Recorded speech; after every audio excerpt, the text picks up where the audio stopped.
If Joshua Reynolds was alive today, chances are he wouldn't have been a painter, he'd have been a photographer. Mario Testino, say, or David Bailey, capturing London in all its metropolitan gloss and glitter.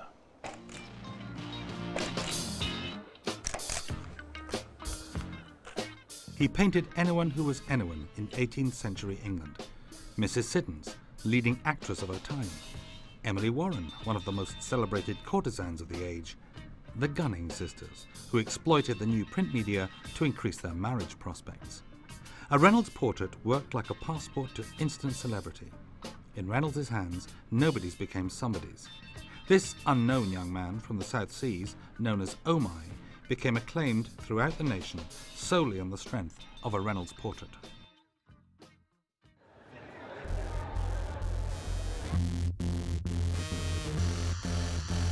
Distinction, said Reynolds, is what we all seek after, and I go with a great stream of life. And he certainly did. He loved masquerades, balls, gambling, and he cultivated the glitterati of his day, the it girls, the courtesans, girls like Fanny Barton, Nellie O'Brien, and Kitty Fisher, who was so popular she was kept by an entire club.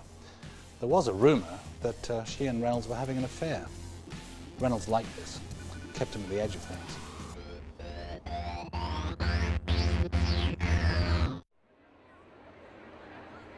The London society that the young Reynolds first set to work on in the mid-1700s seethed with scandal and intrigue.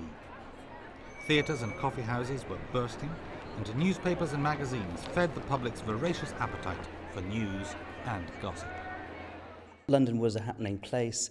It was the place to be. It was modern. It was the spirit of the age, and he seized that and propelled it forward through his portraits.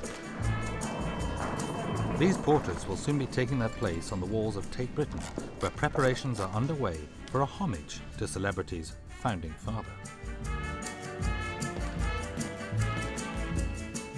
He moulded people's public persona. He made them look how they wanted to look. What Reynolds would do in his portrait was pick out a particular characteristic. So if it was Lawrence Sterne, who was known to be witty, he was ironic, he was satirical, Reynolds makes him look exactly that. He paints him with a smile on his face. If it was a party gossip like Mrs. Monckton, he would show her gossiping. She's actually got her finger to her lips as if she's about to tell you a little juicy piece of gossip. He used their success, he used their fame, their celebrity, in order to progress his own and launch his own. His name and their names were hitched together and kind of interdependent. This is Reynolds' Sitter's book, the diary in which he recorded the appointments of all the people he was going to paint. It's very busy. Reynolds sensed that to be taken seriously as an artist, he'd probably have to do more than paint courtesans and contemporary aristocrats. So he set about cultivating the friendship of the leading intellectual heavyweights of his day, figures like Oliver Goldsmith, Edmund Burke, and of course Samuel Johnson. In fact, he went on to form a very intimate literary club with these gentlemen in 1764. And then, of course, he proceeded to paint them. And these paintings have come to be known as the Streatham Worthies. And here we have Samuel Johnson, most worthy of the worthies. It's interesting that Reynolds has painted him in mid-sentence, although it would have been difficult for him to have painted him in a state of repose because Johnson was a mass of twitches and involuntary convulsions, poor man. And here we have Giuseppe Baretti, a learned man, compiled an Italian-English dictionary. He also stabbed a pimp, so Reynolds' picture could be seen as something of a PR job. And here's an apparently very flattering painting of Oliver Goldsmith, a hopeless bankrupt but real intellectual heavyweight in poetry, prose and drama. Of course, these learned gentlemen were a cut above the society darlings of the day. Reynolds made sure he painted them in the way they wanted to be seen, sober, reflective, as befits a Streatham worthy. But it wasn't just the celebrities of the day that he promoted. Reynolds was the first to realise that his most marketable asset was Reynolds, so he worked the same magic upon himself as he did upon his sitters. Throughout his career, Reynolds painted some 30 self-portraits. He was constantly changing his image, reinforcing himself as the great public figure, the great public artist. He was a sort of an 18th century Madonna. We have Reynolds the young visionary,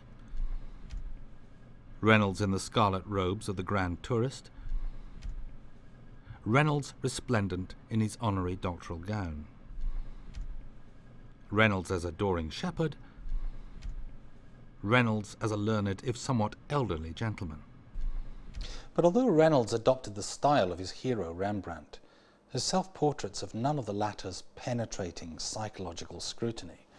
With Reynolds, we have a change of attitude and a change of costume. The soul, however, is missing.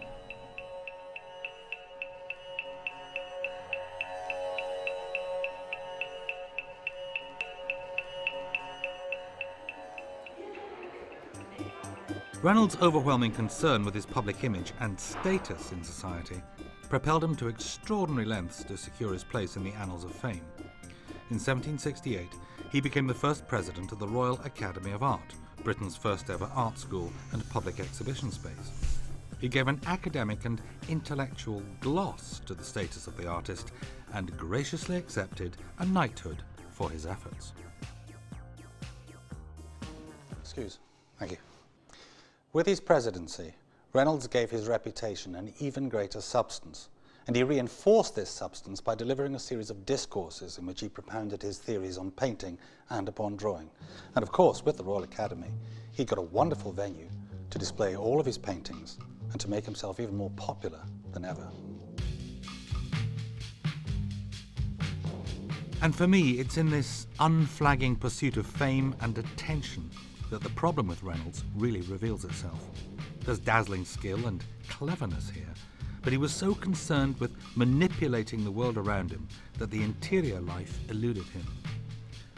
Like so many of his subjects, Reynolds became a victim of the celebrity culture he created. It gave him that distinction he craved, but it kept true greatness beyond his grasp.